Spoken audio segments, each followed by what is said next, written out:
Let's do some more practice with some division problems that have a remainder. So make sure you have your pencil and your paper or your marker and whiteboard ready to go, because I want you to do these problems along with me so you get used to doing the steps. Okay, so if you don't have those things, pause the video and go grab them and then come back.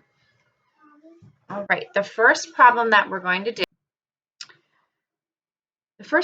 do is 18 divided by 5. So let's write that out. 18 divided by 5. Okay, I'm going to think about my 5 times tables, okay, groups of 5.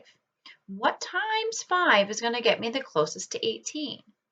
Well, I know that 5 times 2 is 10. I can get closer. 5 times 3 is 15. I can get closer to 18 maybe.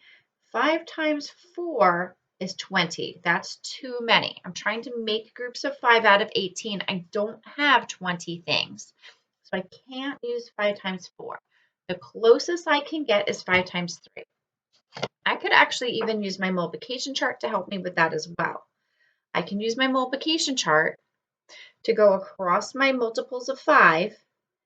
5, 10, 15, 20. Wait, 20 is too many. That's more than 18. I need to use 15. What times 5 is 15? 3. All right, so I can use my multiplication chart, or I can just use what I know about my multiplication facts to help me know. So I'm going to use 3 groups of 5. I'm going to put the 3 on top as my quotient.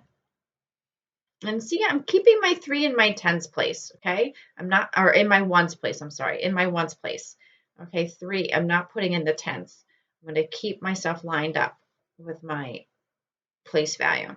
3 times 5 is 15, right? That's how many I can get. I could get 15 pieces. Like if I had 18 items and I was making groups of 5 and I had 3 of them, that would be 15 pieces altogether that I could use to make my groups of 5. So let's see how many I have left over. I'm going to subtract to see how many I have left over. 8 minus 5 is 3.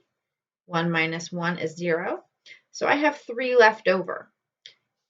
I can't make another group of 5 with those 3 that are left over. So I'm going to say 3, remainder 3 is my answer.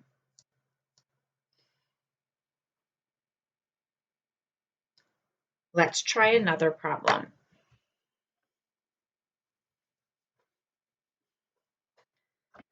Let's do 26 divided by 4.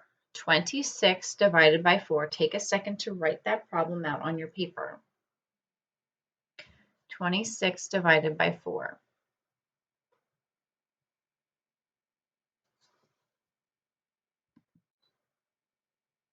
All right, now I'm going to think about my 4 times tables.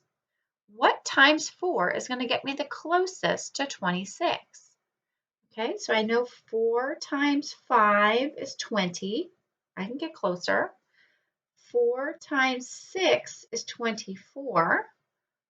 And 4 times 7 is 28. That's too many. I only have 26. Can't use that. So I'm going to use 4 times 6. Put 6 up here. 4 times 6, well, that gives me 24. That's how many I could get out of the 26. I could get 24. 6 times 4 is 24. I'm going to put the 24 underneath, and I'm going to subtract to see how many I'm going to have left over. So go ahead and write that down on your paper.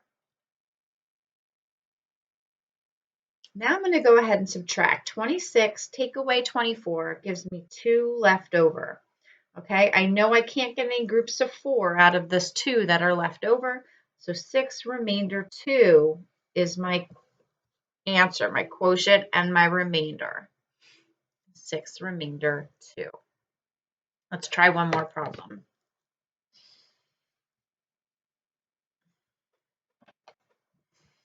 Let's do 73 divided by 9. 73 divided by 9. Write this problem out on your paper. Let's think about our 9s times tables and a number that's going to get us close to 73. A number that's going to get us close to 73. Well, I know that 9 times 8 equals 72. And 9 times 9 equals 81. Well, 81 is too big. That's bigger than 73. I can't use that. So I'm going to use 9 times 8 equals 72. Okay, I have my 9. 9 times 8, that's my quotient. 9 times 8 is not 73. 9 times 8 is 72. 9 times 8 is 72. I'm going to put my 72 under my 73 so I can subtract to see how much is left. 3 minus 2 is 1.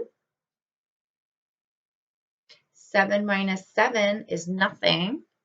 I can't get any groups of 9 out of this 1. That's my leftover. That's my remainder. So 8 remainder 1 is my answer. My quotient is 8. My remainder is 1. So I want you to try. You're going to try a few of these problems on your own today.